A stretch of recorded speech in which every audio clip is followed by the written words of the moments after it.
Hi, this is Josh Garrett from Subspec Music at subspec.com and jgarrett.info. And I'm going to give a little preview of some of the automation in Ableton Live 9 and how it differs from Live 8. And there's a couple little things that are a little bit tricky, I guess, when you're coming to 9 from 8, and I'm using a beta version of 9. So one of the big new things that's in 9 is the ability to record automation within clips. And what's different about that is that in 9, the automation can actually change the macros and the other settings within Live dynamically, as opposed to how it worked in 8 previously, which is it would modulate within the range set by the setting within Live. And I'll just do a quick demonstration to show what that difference is. So I have one track here called Filter 1. And in that I have a audio effect rack with a number of macros assigned. Now I have chain selector set all the way up and delay chain set all the way up, and what you'll notice is that the orange and chain selector is all the way up, but there's no orange and delay chains. That means that within the range here of the macro, I've got automation within a clip that's turned that all the way down. So I'm going to just show that. So if I open up my synth one here, and let me just play it a little bit.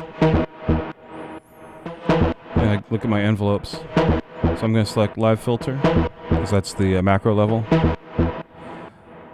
And then one thing you'll notice right off the bat that's different between 9 and 8 is that 9 shows the macro, but then it also shows modulation under the macro. Now these are two different settings. So if I select, let me go ahead and clear out everything I've got in there. So here in the macro, vinyl D is on now. And also turn it off on these delay chains. So you should hear those come in now. Okay, so now you hear that I've got some distortion and I've got the delay on it. Okay, so I'm just going to put a little envelope here, and I'm actually selecting the modulation one for the delay chains.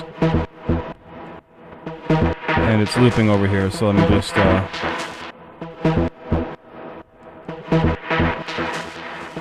put a little envelope within the loop area. And I'm going to look at the effect rack now. And you'll notice that the delay chains is modulating within the range set. So it can never go above the maximum range that I've got set on this macro here. You see the orange is basically taking up a proportion of it. Okay, so that's effectively how, well, it's not effectively, it's exactly how the modulation worked within Ableton Live 8.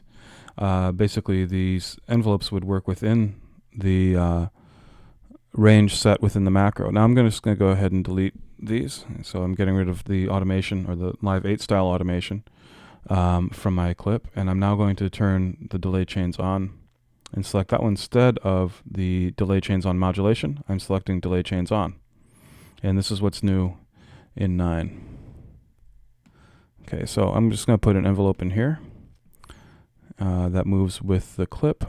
So I had a selection of the segment there instead of the point. Okay, so let me drop that back down and let me start this one again. And we'll let it move into the loop area.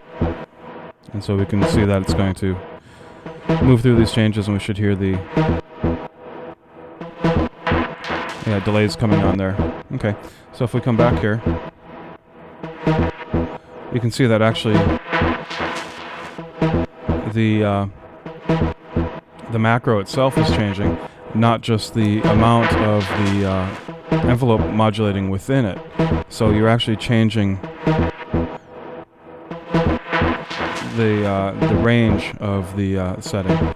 So you can use the two in combination, and so the modulation moves within the range set within the macro setting, and then the new setting, which has the name of the old one from 8, modulates the actual knob. So let's do one where we have both going. So here we have the delay chains on, and then I can have my delay chains modulation. So I'm going to put a little downward spike in here around the same time that it's maxed out. So if we flip back over, what we should see is it goes all the way up, and then the orange goes down within that. Orange goes back up, and then it pulls back down. So there's effectively two ways of doing automation now within clips within Live 9, whereas previously your automation would work within the range set for the setting. You can have that continue to function so it behaves the same way as it behaved in 8 using the modulation setting, or you can have it actually grab the macro or the knob or whatever and actually change it itself using the other kind of envelope. So that's the distinction between delay chains on and delay chains on modulation. So that's something that might be a little tricky if you're coming to Live 9 from Live 8 and you have a bit of experience with how envelopes work in 8.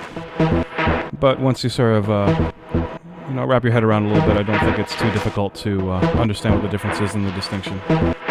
So thanks again for checking out one of my demos. There's a lot of cool stuff coming in Live 9, and I'm sure you'll have a good time checking it out. Thanks again, and if you have any suggestions or questions, feel free to drop me a line.